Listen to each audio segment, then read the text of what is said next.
What up, everybody? It's Brother Mark coming at you from the Now Live Networks, where I do my broadcast show. This is Pro Football on the Now Live internet radio stations. But right now, I'm coming at you via YouTube, and I'm coming at you with some quick games, quick analysis for today's action in the National Football League. So here we go. We're going to go with game one. Chicago at Carolina, the Bears at the Panthers. Here's two teams, they're both undefeated right now. They're 1-0. Chicago went into Indy to play the Indianapolis Colts in the Colts' new stadium, Lucas Oil Stadium, and they handled the Colts. They beat them there. Their rookie running back Matt Forte had a big rushing game, 123 yards. And right now, you got to say the Bears are psyched. Panthers, on the other hand, Panthers had a monster game. Panthers played the Chargers, and it literally came down to the last play of the game where their quarterback, Jake Delhomme, and for those of you who say Jake Delhomme, keep in mind the H is silent. It's Cajun. It's Jake Delhomme for all you professional broadcasters out there. It's Jake Delhomme. Anyway, Jake Delhomme threw a touchdown pass to his backup tight end Dante Rosario with no time left on the clock. Time expired, and the Panthers were able to pull up the upset victory over the Chargers. So now you got Chicago 1-0 going to Carolina 1-0. I actually like the Bears' chances in Carolina against the Panthers. The Panthers still they're going to be without the services of their top receiver Steve Smith, and even though they pulled up the victory against the Chargers last week without him, I think it's going to come back to bite them today. The Bears have an excellent secondary. The Panthers going to need big plays. They're not going to be able to get it without their speed demon Steve Smith in the lineup. I think the Bears win that game. Game number two, you got Tennessee at Cincinnati.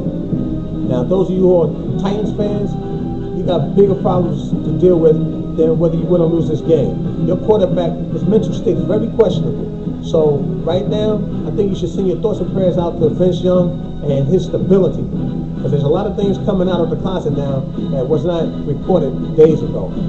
As for the game, I sincerely believe that Tennessee is going to win this game. You have Kerry Collins at quarterback, who by no way, shape, or form has any kind of mobility comparable to Vince Young. But however, Kerry Collins got a big arm. Kerry Collins got one of the biggest arms in the entire National Football League. He proved that over his years with the Panthers. He's proved that over his years in New York with the Giants. Kerry Collins can throw the ball. You give him time, he can still whip it. I expect him to go into Cincinnati, who was awful last week in Baltimore against the Ravens. The defense was not good at all. They let a rookie quarterback, Joe Flacco, run for a 37-yard touchdown on them. A quarterback who has been said to have no mobility. The kid looked like Randall Cunningham. I expect Tennessee to go into Cincinnati and put it on the Bengals, come out with the W. Next game we got Green Bay at Detroit. You got the Packers 1-0, who's officially started the Aaron Rodgers era, going up against the Detroit Lions team. They gave well over 200 yards rushing to the Atlanta Falcons last week. Actually, they gave up almost 250 yards rushing. So you have Detroit hosting the Packers. The Packers have Ryan Grant at running back, who's an excellent running back. I think the Packers going to go in there. I think Ryan Grant's going to have a field day. I don't know if he's going to put up the numbers Michael Turner put up, but he's going to have a field day. They're going to beat Detroit. Aaron Rodgers is going to have a big day. Take that home. Detroit will lose. Green Bay will be 2-0. Detroit will be 0-2. The Matt Miller watch will be getting Detroit. Third game we got Buffalo at Jacksonville. And let me tell you, fans of the Buffalo Bills, keep your eye out for your team. I think you're going to make it to something special happening there in Buffalo.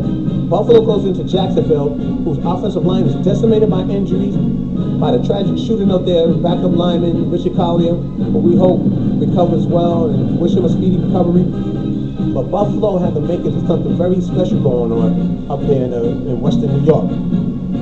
They acquired Kavika Mitchell, the linebacker who was on the Super Bowl champion New York Giants last year. And this guy's already had an impact, had a sack, had an extreme amount of tackles last week, and the Bills win against the Seattle Seahawks. They play a 4-3 style, which confuses a lot of teams. So look for the Buffalo Bills to go into Jacksonville and handle Jacksonville. David Garrard, the Jaguars quarterback, was under siege last week, and he's going to be under siege again today with his offensive line being as banged up as they are. Look for the Bills to win that game. You We got Oakland and Kansas City. A good part of the nation might not be interested in this game.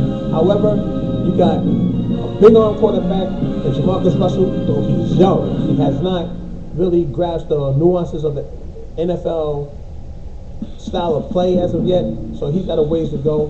The Chiefs are in total upheaval. They have no quarterback.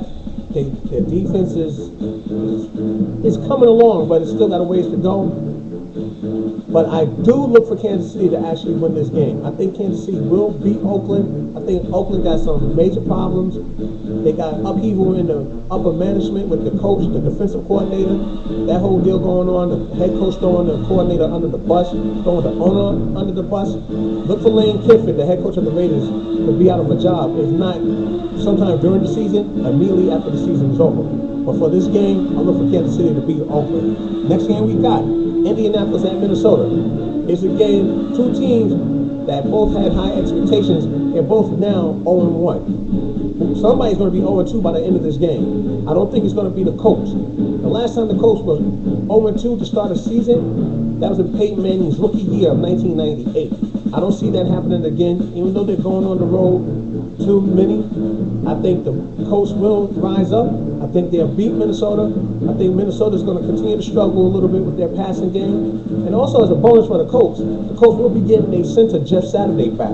So that's going to make a huge difference for Peyton Manning when he goes up to the line of scrimmage and he be barking out those 3 or 4 plays at the line of scrimmage and barking out those dummy audibles. So look for the Colts to rebound and beat Minnesota in Minneapolis. Next game we got the New York Football Giants at the St. Louis Rams. Rams, you saw what happened to them last week in Philadelphia. 38-3, they were abysmal in all facets of the game. Offense, defense, special teams, they were awful. The New York Giants, they were what they were, the Super Bowl champions. They were methodical, and while they probably should have had 28 points on the board against the Washington Redskins last weekend, or last Thursday, 16 points was good enough. They went up and down the field on Washington in the first half. They kind of sputtered a little bit in the second half. But there was never a threat from the Redskins as the Giants went on to win that game 16-7 and had over 370 yards of total offense. Next game we got the New Orleans Saints at the Washington Redskins. The Saints, he squeaked out a victory against the Tampa Bay Buccaneers last week when Jeff Garcia, the Buccaneers quarterback, threw an interception at the very end of the game. The Redskins, well, we just said what happened to them against the Giants. Their head coach, Jim Zorn, looked like a fish out of water. They should have been in a 2-minute situation towards the end of the game when Jim Zorn was calling plays like it was the first 3 minutes of the first quarter. Look for him to do better than that today. But at the same time, on the hand for the Saints have major injury concerns. The Saints have guys out. 3 of their defensive starters are out. Look for the Saints to go down to the Redskins today. Next game, we got San Francisco, Seattle. People are not really totally interested in this game, but I will tell you this. I think San Francisco is playing decent football right now. Look for San Francisco to go into Seattle with a banged-up Seattle team and put it on the Seahawks. Look for San Francisco to win that game. Atlanta and Tampa Bay. I like actually Tampa Bay's chances against Atlanta. I think Tampa Bay will rebound from that loss against New Orleans. I think Tampa will beat Atlanta. Michael Turner will not have 200 yards rushing today for the Falcons. Miami and Arizona. Arizona will win this game. Miami's rebuilding. They'll be better, just not yet. Look for Arizona to win this game. Next game we got San Diego and Denver. Crucial game in the AFC West. These teams don't like each other. If you remember the bickering last year between Phillip Rivers and Jay Cutler, look for Jay Cutler to get his revenge, beat San Diego today, and it's going to be a brutal game. Baltimore and Houston, due to Hurricane Ike, that game was postponed, and we wish them all the best. New England at the Jets.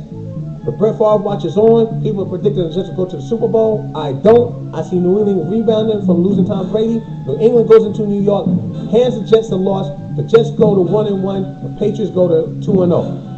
And lastly, the Sunday night game, Pittsburgh at Cincinnati. Or Pittsburgh at Cleveland, excuse me. Pittsburgh will beat Cleveland. Cleveland, preseason favorite. They're looking not good right now. I expect Pittsburgh to go in there. Willie Parker to continue all his rushing yardage he had last week. To keep it going, Pittsburgh will beat Cleveland tonight. And the game tomorrow night, Philly and Dallas, I look for a slugfest, but I look for Dallas to pull that game out. You can check me out, Brother Mark, on the Now Live networks. This is Pro Football, Sunday mornings, Eastern Time, 7:30 a.m. I'll check with you then. Enjoy the games today, everybody.